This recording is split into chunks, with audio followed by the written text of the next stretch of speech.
Hola, soy el profesor Julián Alvarado y esto es matemática para tercero y cuarto de secundaria y estamos en una nivelación por la pandemia. Entonces, el anterior curso habíamos visto lo que son las fracciones, las hemos definido y ahora vamos a ver en fracciones cuáles fracciones son equivalentes, cuáles son propias, impropias y cuáles se llaman números mixtos y su conversión.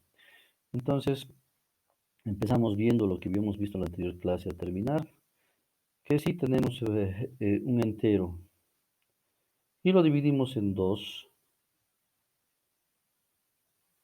y tomamos una de esas partes, una de 2, eso se escribe como un medio, donde la parte que hemos tomado se escribe arriba y la cantidad de partes en la escribida entero abajo, un medio.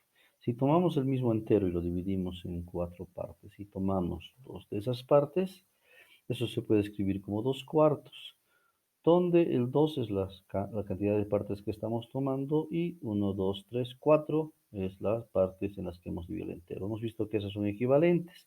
La definición de equivalencia es la siguiente. Si tenemos dos fracciones que son iguales, entonces la multiplicación del numerador de la primera por el denominador de la segunda, así en diagonal, tiene que ser igual a la multiplicación del denominador de la primera por el numerador de la segunda. Si eso se cumple, se puede decir que las fracciones son equivalentes o iguales. En nuestro ejemplo, demostremos que un medio es igual a 2 cuartos. Entonces tenemos que el numerador de la primera, 1, por el denominador de la segunda, 4, así en diagonal, tiene que ser igual a el denominador de la primera, 2, por el numerador de la segunda, 2. Y vemos que 1 por 4 es 4, y eso es igual a 2 por 2, que también es 4, por lo que las fracciones son iguales o equivalentes. En tipos de fracciones, vamos a ver las fracciones propias.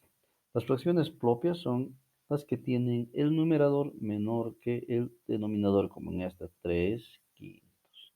O como esta otra, 4 menor a 5, es decir, otra vez.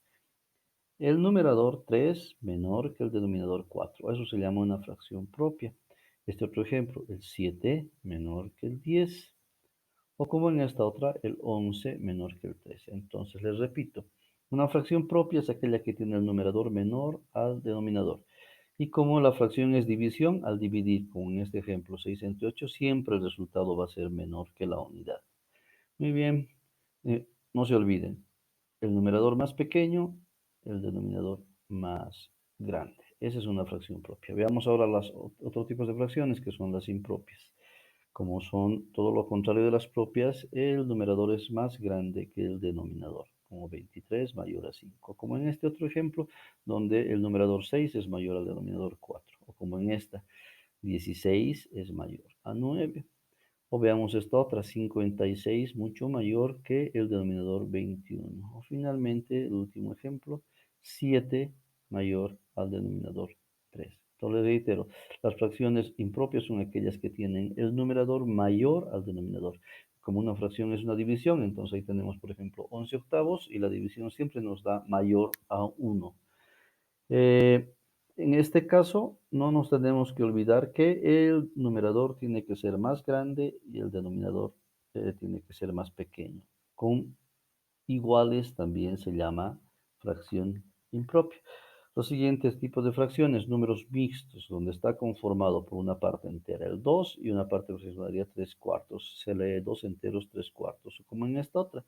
El 6 enteros, 2 novenos, es otra fracción impropia. O en este otro ejemplo, un entero, un vaso y medio, por decir, un pan y medio. Ese es un número mixto. O como esta otra, 2 enteros, 2 tercios. Entonces, como hemos visto, un número mixto tiene dos partes, ¿sí? Tiene una parte que es la parte entera, en este caso el 2, y otra parte que es la parte fraccionaria, en este caso el 3 cuartos, donde el 3 es el numerador y el 4 es el denominador. Ese es un número mixto. Sigamos.